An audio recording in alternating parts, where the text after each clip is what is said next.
Een van my kollegas het jare gelede die opmerking gemaak dat die kerk allerhande kursusse aanbied, sodat Christene hulle self kan beter maak. Maar daar word nie kursusse in nederigheid aangebied nie. En dit het my 'n bietjie laat dink. Dis inderdaad so dat mense allerhande goed geleer word. Gelowiges word genooi om te leer hoe om hardop te bid, om die Bybel beter te verstaan, om evangelisasiewerk te doen, disippelskap kursusse, hoe om beter te glo, hoe om sekere geestelike gawes te bekom en te bemeester, ensovoorts. En dis sekerlik nie verkeerd nie, maar dis alles dinge wat mense wil leer om meer te word, om beter te word. Hoe suksesvol dink jy sal 'n kursus wees om meer nederig te wees, om minder te word, om minder van jouself te dink, om terug te staan? Op telke plek in die Bybel hoor ons dat God 'n probleem het met hoogmoedigheid. Hy sê in baie harde, skerp taal, hy haat eintlik hoogmoedigheid. Soveel so, hy beloof om daaroor te oordeel en 'n einde daaraan te maak. Mens dink aan voorbeelde soos in Esegiel 7 vers 24 en Jesaja 13 vers 11, waar hy aankondig, ek sal die land straf oor sy boosheid.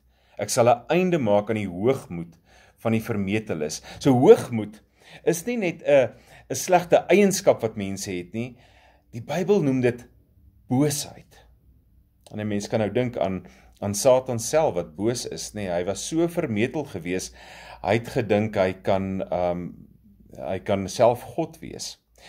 Waar ons dalk nie sal kies om te leer oor nederigheid nie, die lewe nogal die vermoë om lesse oor nederigheid uit te deel. 'n Mens kom soms in 'n situasie waar jy agterkom, ek is nie in beheer nie, en dit maak dat 'n ou moet vra vir hulp van mense en van God. Ook siekte en dood herinner 'n mens aan jou beperkings. Nou ek lees 'n verhaal van koning Canute. Hy was die koning oor Engeland so in die 11de eeu gewees. En hy moes sy hofdienaars leer oor nederigheid, want sy raadgewers het hom links en regs geprys en lekker heuning hier om die mond gesmeer.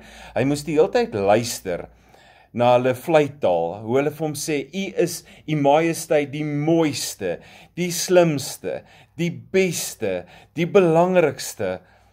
Hulle belaglike lofprysings het gegrens ook aan die absurde. Hulle het gesê, alles op aarde is aan u onderdanig, o grote koning, die ganse mensdom en skepping lê aan u voete, gereed om u wil te gehoorsaam. Koning Canute het beveel dat hulle sy troon gaan neersit op die strand. Hy het daarop gaan sit, en toe die golwe breek op die sand, het hy hard uitgeroep en die golwe bevel gegee om terug te trek en nie aan sy troon te raak nie. Die hofdienaars moes egter toekyk hoe die golwe die sand om die troonpote wegkolwe. Die water het die koning se skoene en koningskleed sopnat gemaak. Sien julle nou my vriende? Ek het nie naasten by die mag wat julle my met vleitaal toesing nie. Miskien sal julle nou onthou dat daar net een koning is wat alle mag besit.